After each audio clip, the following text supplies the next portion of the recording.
Bonjour chers tous, que Dieu vous bénisse très abondamment. Eh bien, ta vie prendra la direction des rêves ou de la vision que tu as en toi. Il est donc important de ne pas laisser mourir cette flamme, cette étincelle intérieure qui te donne une perception mentale d'une personne différente que tu es aujourd'hui. Cette capacité de pouvoir percevoir ton futur au travers des pensées que tu entretiens couramment. Cependant, il est important de comprendre ceci. Seule la foi, je dis bien la foi, te permettra de vivre sous le soleil le rêve que tu portes dans ton cœur. Parce que cette foi est l'élément fondamental que Dieu veut voir en toi pour t'apporter tout le support indispensable pour l'accomplissement de ta destinée sur la terre des hommes. Et bien souvent, ta réalité, même très souvent, les réalités présentes seront totalement différentes de la vérité future, de ce que tu vois dans le futur. Moi, je l'appelle l'identité factuelle. Ce que tu es aujourd'hui est totalement différent de ton identité prophétique. Le nom que tu portes aujourd'hui n'est sûrement pas le même nom qu'on te donnera demain. Et c'est pourquoi il est important d'avoir foi en toi-même. Il faut que tu sois la dernière personne à douter de ton avenir et de ce que Dieu va faire au travers de ta vie. Parce qu'il dit, il te sera fait selon ta foi. Écoute, Jacob, même au sorti du ventre de sa mère, il tenait déjà le talon d'Ésaü. Il y avait une forme de résilience, une forme de détermination à être le premier, à ne pas se laisser faire. Son père, le jour où il le bénit, n'avait pas pris la décision de le bénir. Il n'était pas dans l'agenda de son père. Son père voulait bénir son frère. Mais cependant, il s'est dit non, je ne laisserai pas passer cette opportunité. Il a usé de tous les stratagèmes pour obtenir cette bénédiction de son père et il est parti de la maison avec la bénédiction de son père. Arrête de penser que parce que ton pasteur ne t'a pas béni, peut-être parce qu'on ne t'a pas versé de l'huile, ou alors parce que bon, il y a des hôtels qui parlent contre ta vie, eh bien ta vie ne réussira pas. C'est pas vrai du tout. Tu dois être résolu, déterminé en disant ce qui a limité mes frères, ce qui a empêché ma famille, ou les personnes autour de moi de réussir ne me limitera pas. Ça commence par là. Et c'est en ce moment que Dieu te donnera toutes les clés surnaturelles pour te permettre de sortir de cette impasse, de franchir ces embargos et de vivre une histoire totalement différente qui aura été créée et amenée à manifestation par ta foi.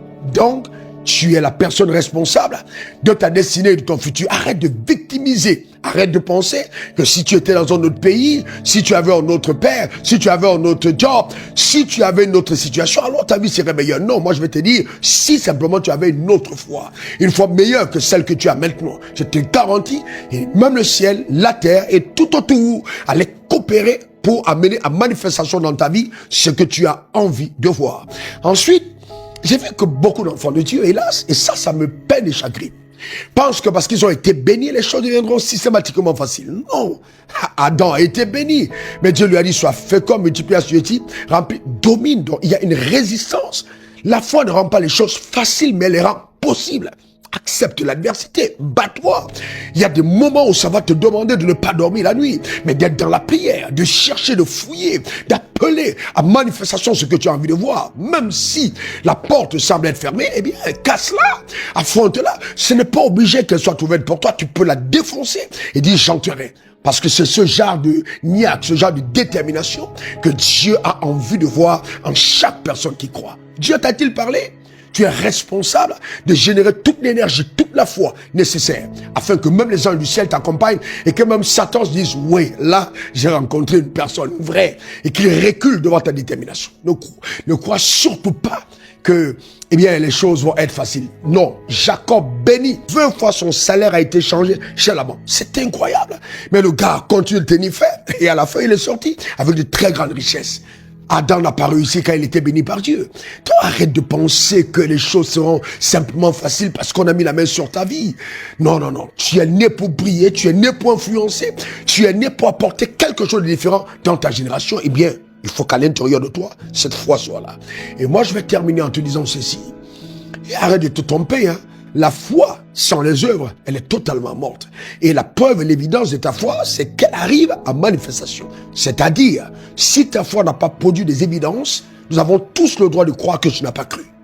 Car la Bible dit, si tu crois, tu verras. Nous avons le droit de croire que tu n'as pas cru. Mais toi, tu dois être résolu en disant, même si les gens n'ont pas vu, je tiens ferme, parce qu'ils finiront par voir. Je ne quitterai pas la terre sans avoir apporté à la terre. C'est pourquoi je suis venu sur terre. Et cette détermination donnera à nous qui n'avons pas cru en toi de changer d'avis à la dernière minute, car on aura vu la gloire de Dieu éclater dans ta vie. Jésus a dit, ne t'ai-je pas dit, si tu crois, tu verras.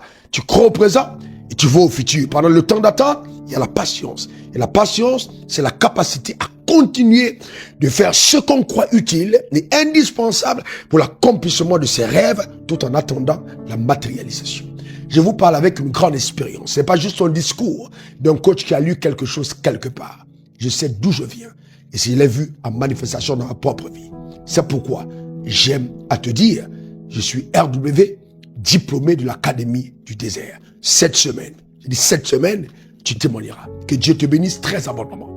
Que la faveur de Dieu t'accompagne. Que la main de Dieu soit sur toi. N'oublie pas, s'il est pour toi, Dieu, personne ne saurait être contre toi. Aucune résistance. Jacob, son père, Isaac, c'est pas lui qui devait bénir ce jour-là. Mais il a été béni par son père parce qu'il était résolu et déterminé. Il faut être à même d'amener tout le monde à coopérer à cause de ta détermination avec les voies que toi, tu auras choisi d'emprunter par la ferme conviction de ta foi. S'il te plaît, envoie-moi ton témoignage. Je suis une grande onction accompagner cette parole pour te permettre de passer en autre palier, de te relever, de ne pas abandonner. Non, non, non.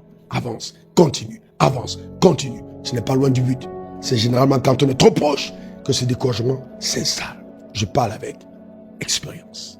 Que Dieu te bénisse. On s'est dit à la semaine prochaine. Porte service, c'était bien. On est ensemble. Suivez le révérend sur les réseaux sociaux, Facebook, Instagram, Twitter et YouTube.